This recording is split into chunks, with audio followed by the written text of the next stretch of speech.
What is going on, everybody? So the Legion Go S with steamOS just released, and there's a lot I want to talk about regarding that handheld. Now, first of all, the handheld is about $600 for the Z2 Go edition with 16 gigabytes of RAM, and soon there's going to be a Z1 Extreme edition with 32 gigabytes of RAM, and that model is going to be $850. Now, the main problem I have with these Legion Go handhelds is the fact that you can go out and get the original Legion Go for $750. And this specific model that costs that price includes a 1TB SSD along with a Z1 Extreme CPU and a 1600p display. Now the Legion Go S only includes an 8-inch 1200p display, and this is of course 8.8 inches. Now for the price of $850 for steamOS specifically tailored for that handheld, I get how since the specs are the best that you'll ever get for a handheld until the Z2 Extreme releases. But not only that, with the Legion Go S models you can actually set the TDP to whatever you want because steamOS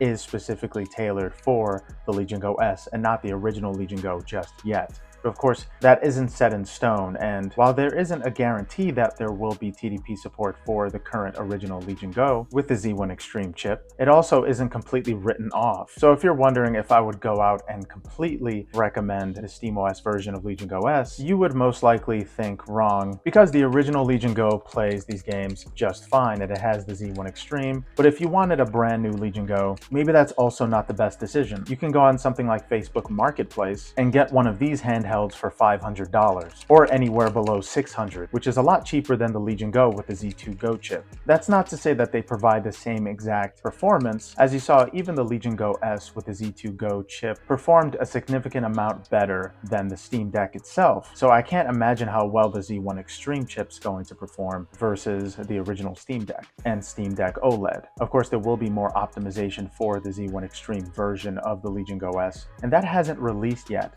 But considering the price of $850, and if you're just after the system being powerful enough and to play your games for about 2 hours with steamOS included, with the option of having Windows 11, then maybe getting something like the original Legion Go is a better option since you can just install steamOS for free. And you can have the Windows 11 version on one side of your SSD versus having steamOS on the other. And as you can see, all the buttons work just fine. I'm pressing the back button right now, and it seems to work great. I would say you could set your manual GPU clock, but there are a lot of issues with this feature so far. So instead of getting a Legion Go for $600 to $800 for its performance alone, I would recommend getting a Steam Deck for much cheaper, since you can actually get a Steam Deck online used for about $300 to $400 with the 1TB SSD inside, versus getting a Legion Go S with steamOS for $650, since you could just get one of these, which have detachable controllers, for half the price. This comes with a lot more features and has the exact same CPU chip that the Legion Go S comes with as well. And it plays all of these Steam games on steamOS just fine, because steamOS officially works with the original Legion Go and ROG Ally systems. So you can get full functionality along with the macro buttons in the back with steamOS and the Z1 Extreme chip with these handhelds. And yes, you can pick up the original ROG Ally and install steamOS in there officially as well. So I wouldn't run out and get a Legion Go S in a hurry just yet, mainly because those tariff prices are going to go up in the next few months. So it may not be the best bet for you if you're looking for something sustainable and affordable, because $650 to $850 for something like the Legion Go S is very expensive, since you can just get one of these for less than half the price in some situations. And yeah, you don't have full compatibility with steamOS's performance tab, but there are plugins that work with the original Legion Go and ROG Ally if you look deep enough. At the end of the day, they are PC handhelds, and even if they're specifically optimized for a system like the Legion Go or the ROG Ally, you're still going to run into plenty of issues even with something like the Legion Go S's specific optimization for steamOS. But if you wanted to know exactly how to switch the performance profiles on the original Legion Go, all you have to do